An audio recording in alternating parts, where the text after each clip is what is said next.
This is the HONOR Magic4 Lite smartphone, and today we are going to show how you can turn on and use the keyboard clipboard on this device. First of all, you need to launch it. In here, tap on these three horizontal dots, then go for the settings.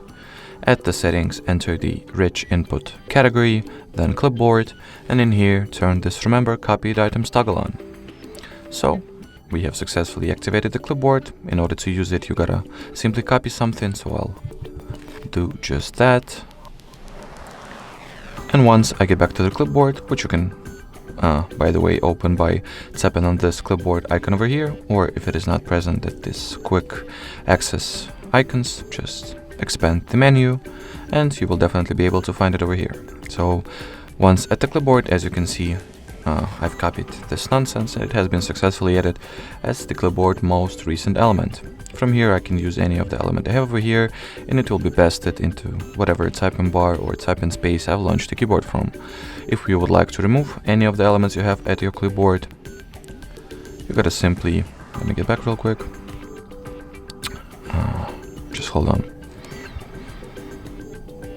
You gotta just swipe the element that you would like to get rid of to the left. Just like so. Alrighty, so that would be it for this video. Thank you so much for watching and bye bye.